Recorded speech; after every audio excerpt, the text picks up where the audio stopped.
ECSI fans, you want to revolutionize your sports investing habits? Allow me to tell you about WagerWire. WagerWire is an app that helps you become a superior bettor by allowing you to sync all your sports books and track all your bets in one place. See your current action, your betting history, and stats. You could also sign up for sports books and collect bonus offers. Follow them at WagerWire on X, as it's the best account on the platform. Head to App Store or Play Store now and search WagerWire and download the app.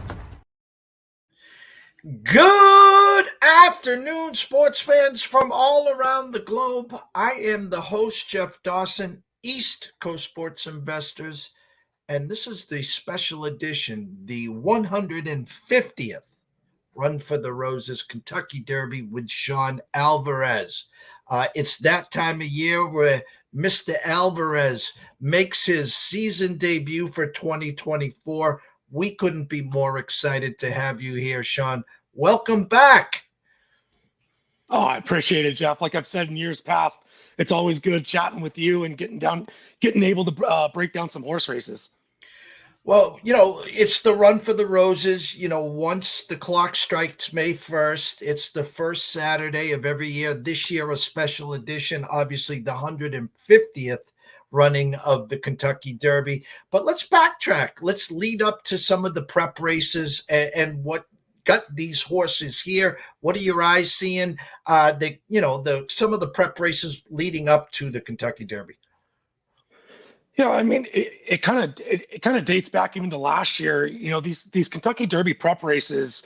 While we're getting winners and we're getting, if you look at the way Fierceness ran on in the Florida Derby, I mean, we're getting impressive winners and we're getting horses doing, some impressive things going from Santa Anita to Oaklawn to Gulfstream and all the way up to Aqueduct. But I feel like the difference is that without Baffert. Really, Baffert's always going to be around Santa Anita, but he always ships his horses to these prep races as well. And, I always said in years past, Baffert ships to win. He doesn't ship for second place. His horses, are ready to fire and he picks his spots well. So, while we're seeing these impressive winners, I'm not as impressed as I've been in years past. I mean, yes, we've got a complete 20 horse competitive field in the Derby like we always do, but there's not a lot of races to really lean on and say, well, based on what this horse did in this X, Y, and Z race, if he shows that, he wins the Kentucky Derby. I don't think we've seen an effort like that for any of these 3-year-olds yet. Maybe outlying one or two, but these prep races are definitely interesting without a lot of competition. Not a super competitive 3-year-old crop this year. I talked to you backstage and our good friends at the Circa where my backdrop is today, Jeffrey Benson, Mr. Metcalf, and good friends of yours, of course, and Derek Stevens, always do an amazing job. And you talk about a 20-horse field, and yet for most people, it comes down to 2 horses, Fierceness and Sierra Leone. The next closest competitor is plus 950, Catching Freedom.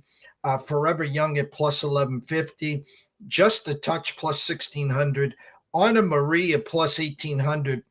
And before we, turn the whole field over to you, the one that caught my eye, and I run it out of the one post, the tough spot there, is the Dornick plus 2100. And I said to a couple friends and colleagues, if I ever could just grab Calvin Burrell for one race and just throw him on the one there.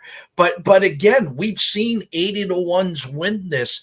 But looking at it from strictly a numbers perspective, is it that easy as just, as Jeff has put it, you can get even money right now with Fierceness and Sierra Leone. One of the two win and you win. Yeah, I mean, we'll touch into it a little bit later in the segment when we go over the horses. I have a pretty strong opinion. I don't think that, and obviously don't have a window into what Jeff and Circa are doing behind the scenes, but my guess is they're just trying to figure out where the odds are going to end up around post time. They don't want to be left on the hook with, putting Sierra Leone up at 8-1, then all of a sudden he goes off at 3.5 to 1. Well, obviously people are going to run to their Circa book to bet him at 8 to 1 rather than pair mutually at 3.5 to 1. So my guess is they're just trying to eyeball where the money's going, and they're just trying to be around that post time. I don't think it's as easy as 2 horses. We've looked in years past that the favorites just haven't won that in most recent years past. I mean, last year was Mage at 15 to 1. Year before that was Rich Strike at name the price, and that was his price, basically. I mean, a lot of favorites haven't won. Now that we have a competitive field, I just don't see it as a 2-horse race, and we'll touch into that as the show goes on.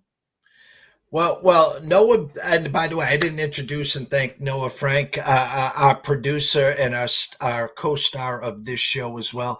We got the post positions all set for you, Sean. So I'm going to have Noah put that up there right and have some fun with this and just walk us right through the post positions and your thoughts there. Yeah, I'll do my best to get through these post positions. I'll skip over a few that I don't have real strong opinions about, or rather I have strong opinions that they are not going to be competitive. We'll start off with your horse that you mentioned, with obviously the one Door Knock.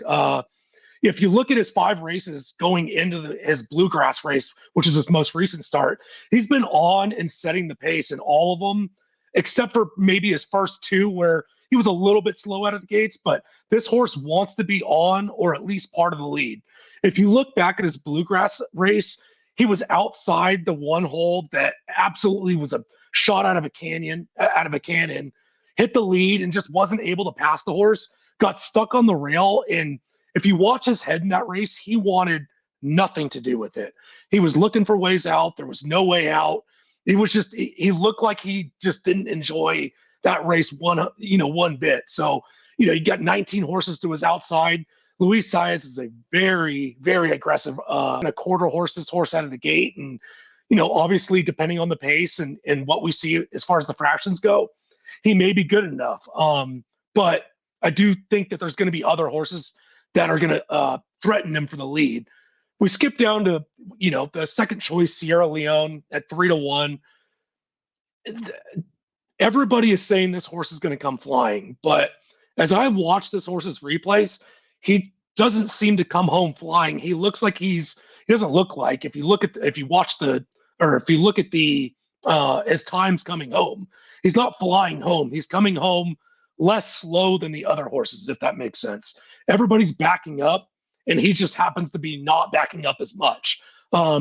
He also tends to climb his first time around the grandstand sides, kind of more like a Zenyatta, where she would almost show off for the fans the first time around.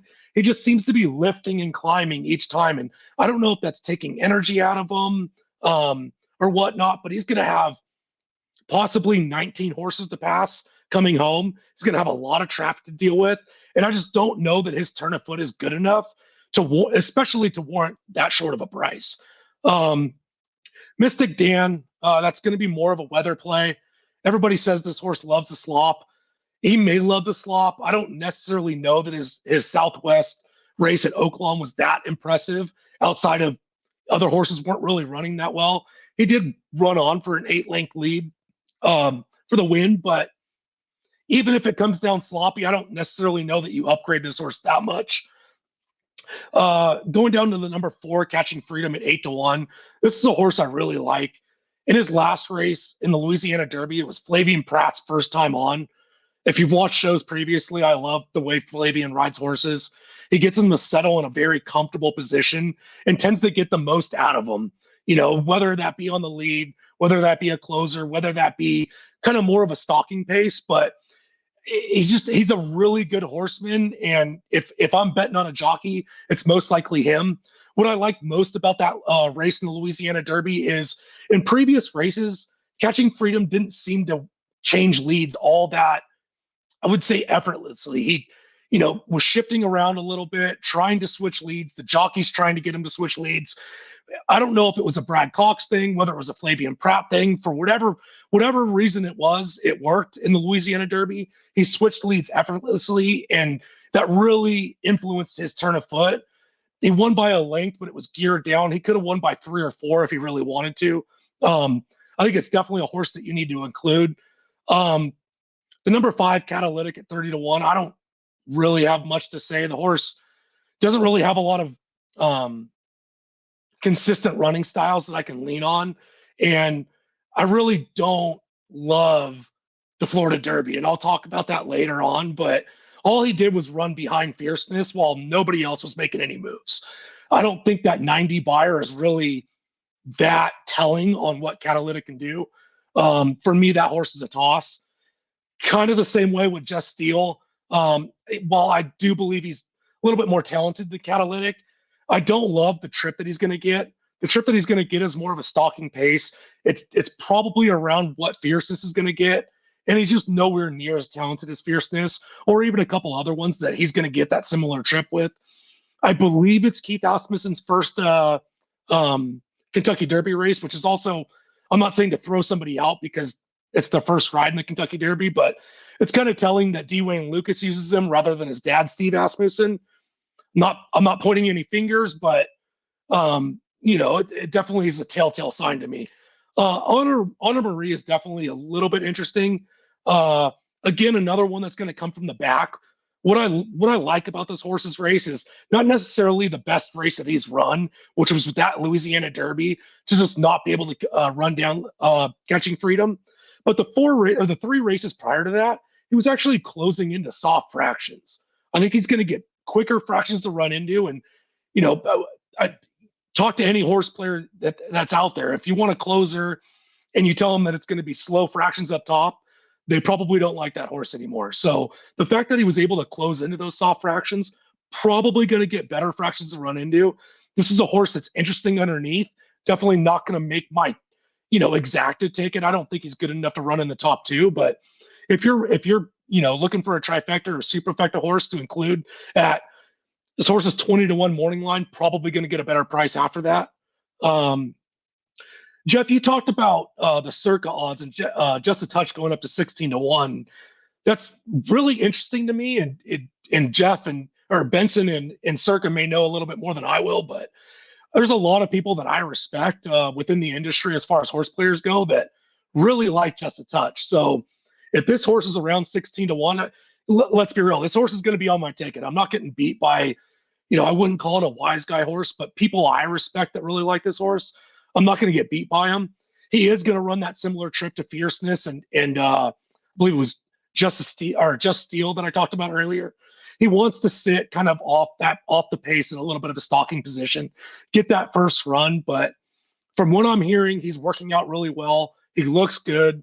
And like I said, I'm not going to get beat by people I respect that really like that horse. As you show in the post positions, the 9 Encino Scratched. I don't have much to say about T.O. Password from Japan. I believe he is going to be part of the pace presence. He ran a crazy bullet at 46-4 in his workout on April 30th. I think this horse is revved up and ready to go, kind of like we've seen in years past. I don't need this horse to be on the lead or a part of the pace presence to influence my decision. But if anything, I think this horse is going to go and maybe cause some issues for other horses. I'll touch on this horse a little bit later as I'm alluding to it being my top pick, but I really like Forever Young. I'm usually against horses that either qualified from Japan or are making that UAE Derby trip. It's just a lot of travel. I mean, we've all been there when, you make a 16-hour flight, you're jet lagged when you get there. The horses are the same way. The flight takes a lot out of them, especially when they're running races at the peak performance that they are. But this horse has done nothing wrong. He's 5 for 5 in his career. You can't bat an eye at the horses that are in Japan. They have a really good crop, and they're definitely competitive. We just haven't really seen that transition to the U.S. yet. But if you look at his 2 races let's just first start with the Saudi Derby. He was incredibly wide throughout that race. And the wider you are, the more ground you have to cover. And he just went on with it and won pretty well. But, in his other race, he was shoved on, kind of missed the break, shoved on, squeezed, moved back, had to deal with a lot of trouble, and still wound up winning the race. He's kind of got that professional attitude, that mature type horse, knows what's asked of him. He knows where the wire is. He just, to me, he's a professional racehorse. So to me, there's a lot to like about the 11. And while I usually toss horses that get to the Derby on this route, I think there's a lot to like about the 11. Forever Young. The 12 Track Phantom is somewhat of a mystery to me. Steve Asmussen has been quoted saying he does not want Track Phantom on the lead, but then he adds blinkers, and every race he's been on the lead. So what he's saying and what he's doing doesn't really make sense to me. I still kind of expect this horse to be at least be up and near the base. He definitely doesn't want to take all the way back unless Steve is seeing something in the mornings that obviously none of us, the rest of us aren't. But not entirely sure what this horse is going to do. But I'm gonna bank on that he's going to be on or at least near the lead. I don't really have much to say about the 50-1 West Saratoga. I'll just skip that one. I think there is a little bit to like about the 14 endlessly at 30-1. You get Umberto Rispoli, who's a top-notch jock, but this horse was meant for the turf in his 2-year-old year. He was 3 for 3 going in and doing well enough for Michael McCarthy to enter him in, not only enter him in the Breeders' Cup Juvenile Turf, but he was 5-1 in that race. Yes, he didn't do a whole lot of running, and Michael McCarthy definitely switched gears from there, but there's a lot of talent here. And you typically don't get big buyer speeds on these synthetic tracks like at Golden Gate or at Turfway Park. But I really like what this horse has done. He's going to come from the back. I think he's going to get pace to run into. And at 30-1, I mean, like we've seen with Rich Strike, I don't think he needs the trip that Rich Strike got, but I think this horse is going to be flying late, and I don't mean to sound like a broken record, but I think he's going to have pace to run into. So we'll see how good he is. The 15 domestic product, this is definitely an interesting horse because his 2 races back in the Holy Bull and the Tampa Bay Derby. I alluded to it in a different horse earlier, but this horse closed into slow fractions. He doesn't need to be super far back. He is going to be probably around mid-pack, maybe at the tail end of the mid-pack, but he closed into soft fractions and did it well. He didn't close the deal in the Holy Bull, but was able to close the deal in the Tampa Bay Derby. He's running bull, it works, looking like he's doing it well. What I don't love is that Tyler Gaffalione chooses another horse to ride, but now we're getting Irad Ortiz. So there's not a lot not to like about getting Irad Ortiz. I'm not going to say he's dirty, but he's definitely an aggressive rider.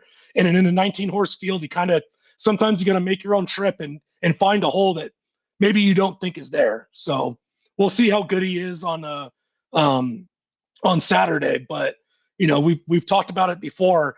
I would have really liked this horse to skip the Derby and run in the Preakness. I love when Chad Brown off a layoff runs in the Preakness, but that's for 2 weeks from now. We'll see. Maybe we'll see another Chad Brown. The 16 Grand Mofo first. Don't have a lot to say about that. If you can't get it done in the Tampa Bay Derby, running 16 lengths behind Fierceness in the Florida Derby, to me, there's just not a lot to like about this horse. I don't think he's going to get the trip that he needs in order to jump up as much as he needs. Probably the horse that everybody's waiting to hear about, the 17 Fierceness. I'm not a horseman. I'm not a trainer. I'm not I don't train horses in the morning and look at their gallops and whatnot. But there's a lot of people online saying this horse looks tight, doesn't look like he's running or, basically at his peak form as far as his gallops go. I'm not even going to comment about that. It's not a part of my handicapping, but let's go 2 races back in the Holy Bull. Didn't run necessarily a great race. Was off a step slow.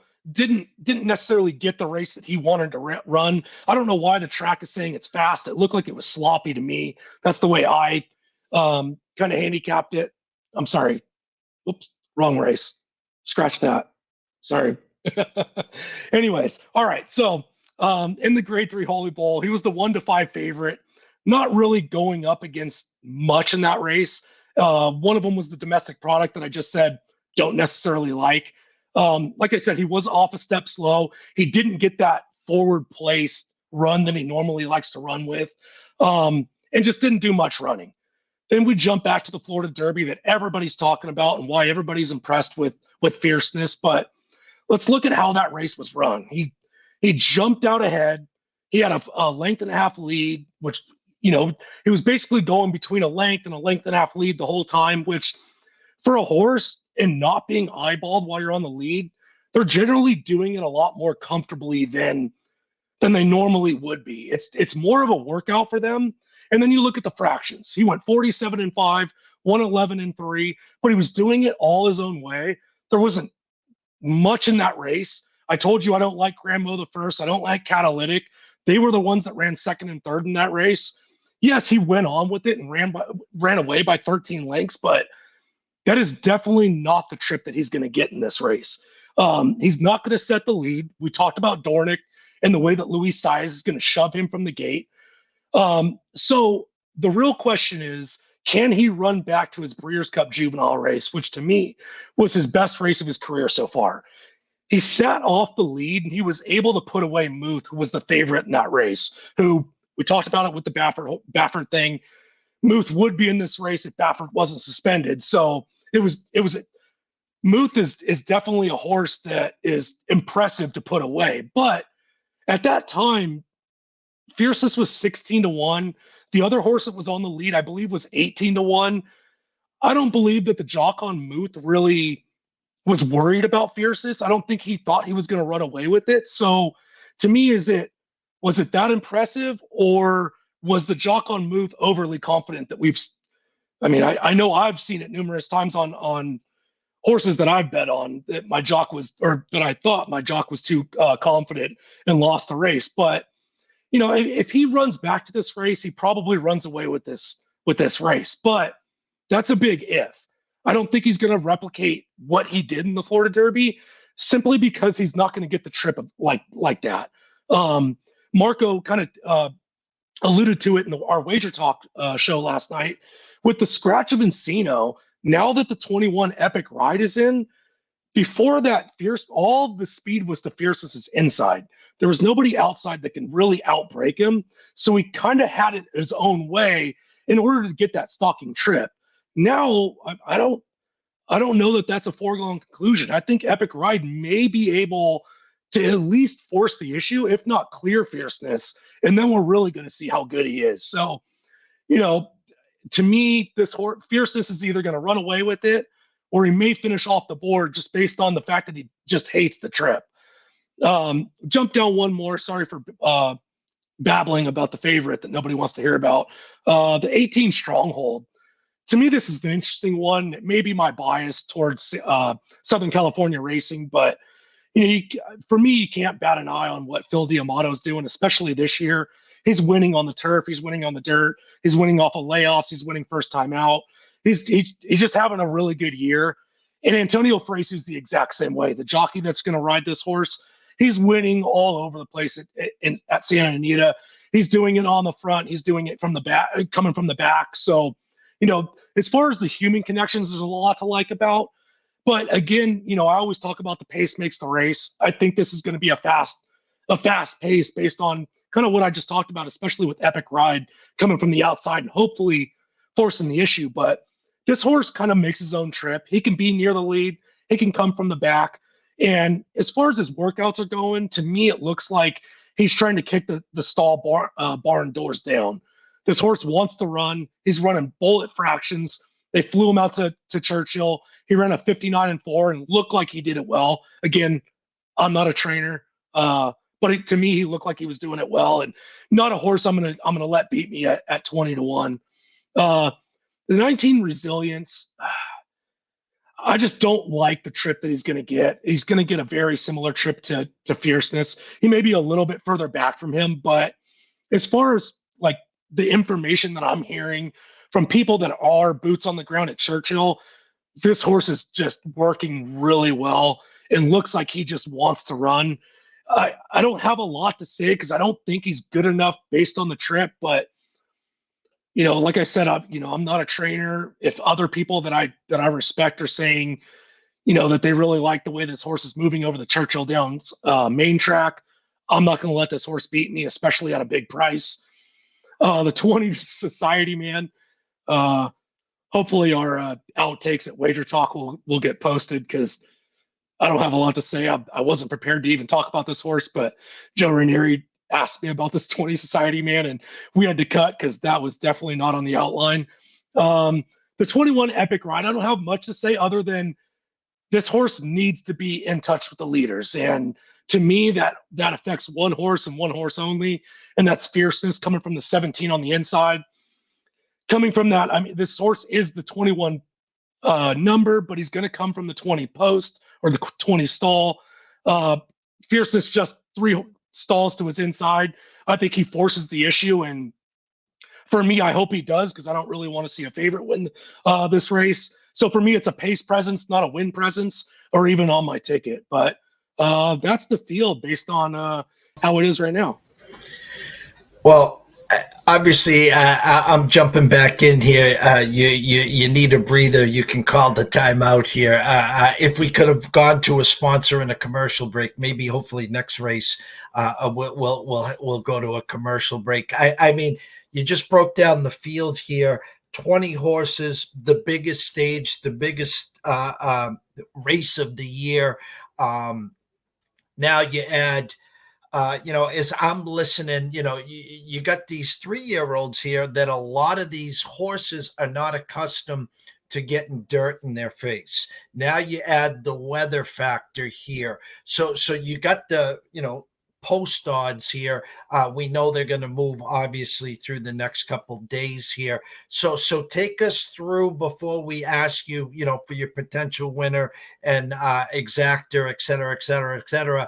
The thought process here, do you have to get more updated on track conditions Saturday based upon the weather, or how does it go from here, Sean?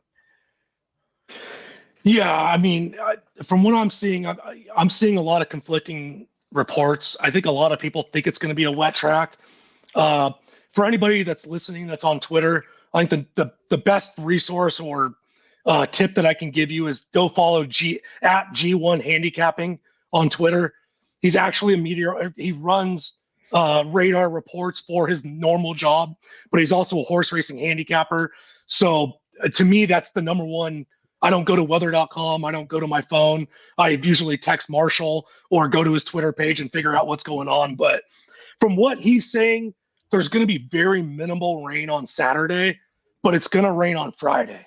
So for me, it's a lot of, I'm going to handicap it as a fast track. I mean, if there's minimal rain on Saturday, as we've all said it before, I'm sure I've even complained about it on your show. From the race before the Derby to the Derby, it's like an hour. It feels like eternity. These guys have all the time in the world to open the racetrack, work on the racetrack. They don't want to see a bias in the track. They want to see a fair track and let the best horse win. So I'm going to handicap it as a fast track. I'm going to keep my eye on Marshall's reports and then watch the races on Friday. Even if it's just watching the replays, look at how the track is playing, whether or not to your eye it looks sloppy and sealed, but also just look to see, are the front runners winning, especially if they're long shots, they shouldn't be winning. Are the closers winning? There's not a lot. We can all speculate and make guesses, but, the best thing you can do is watch it with your eyes. If you see a lot of long shots winning on the front end on Friday, maybe there's a little rain in the weather, I would probably lean towards front end horses early. But like I said, these guys have all the time, all day to work on that track. I don't see a lot of weather or rain in the weather on Saturday. So I expect at least a good turf track and a fast main track. Well, we're a half hour in. We got a big crowd here watching and listening. If you're not following Sean, please run over on Twitter to Smooth Turn 2, and you can obviously get all his work at Wager Talk, which when we close up, I'm going to ask him to make sure he throws out what he's offering for this week for the race, et cetera, et cetera, et cetera. But my question, Sean, is When the dust settles, who do you have on top? Yeah, I mean, I kind of alluded to it. As much as it's kind of weird for me to say this, because I usually toss these type of horses. My top pick is the number 11 Forever Young at 10-1.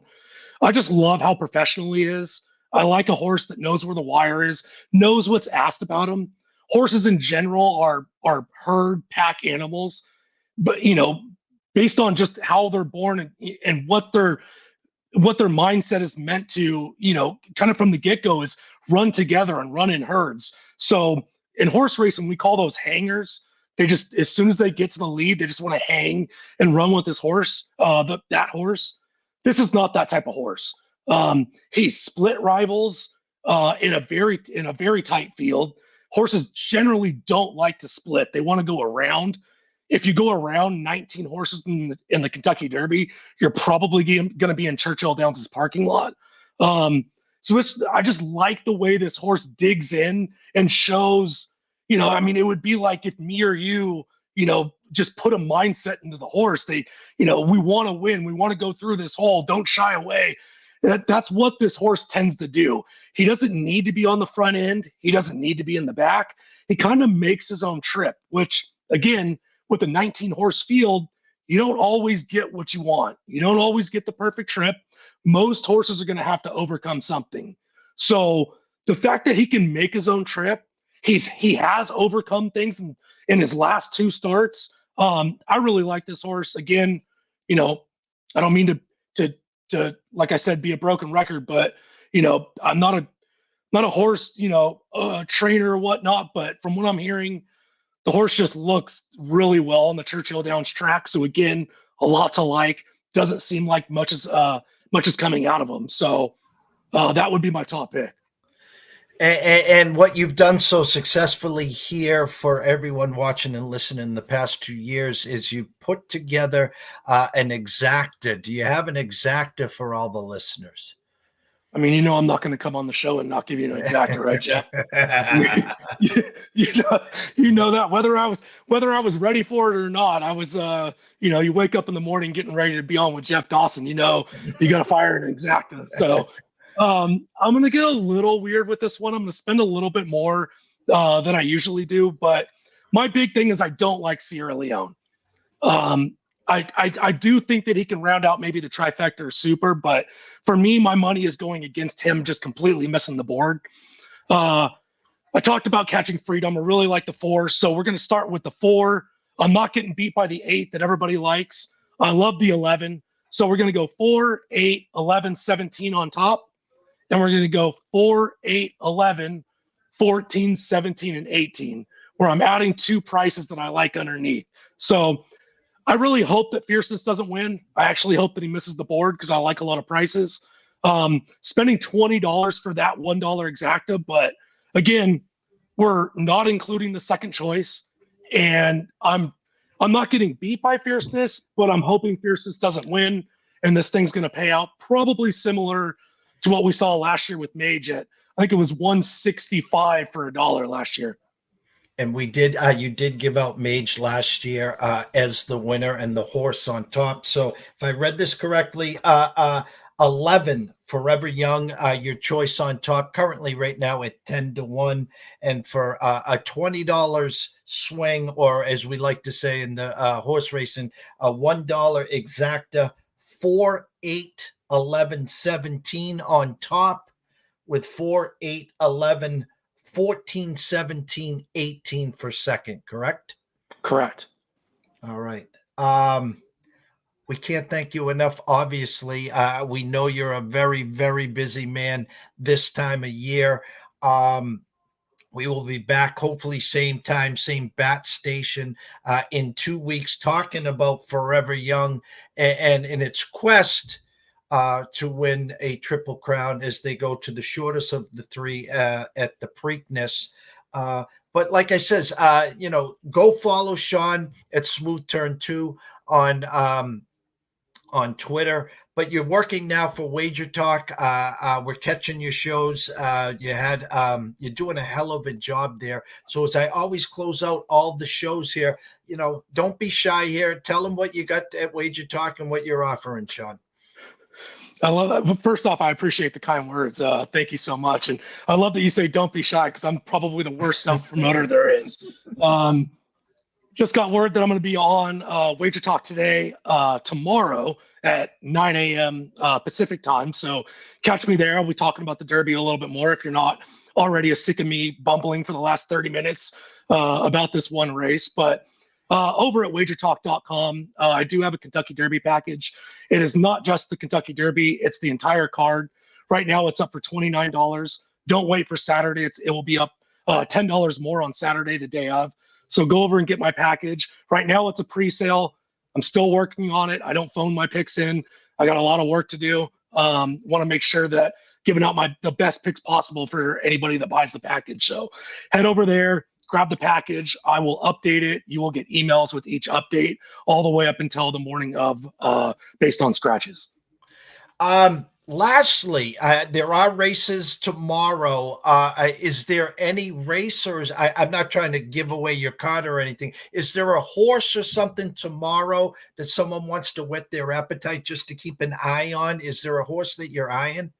The only thing I could say with that is maybe catch me tomorrow on WagerTalk today, because like you said, I've been incredibly busy with the Derby, and I'm still working on my Oaks card. So I'm not going to give you guys a pick that I don't necessarily like or love yet without putting the work in. Well, again, we can't thank you enough. For people just joining us, you can run over to YouTube at East Coast Sports Investors and watch the replay of the show. Again, his winner of this race is the 11 Forever Young, currently at 10-1.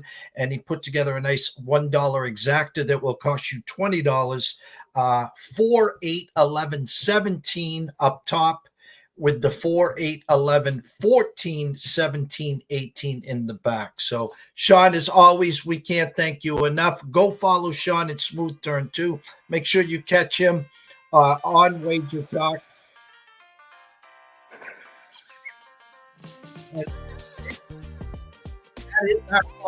For myself, Jeff Dawson at EC Sports Invest, the one and only Sean Alvarez at Smooth Turn 2 at WagerTalk. We wish everyone a blessed day. 15 minutes from now, Julian Edlow from DraftKings. See you soon.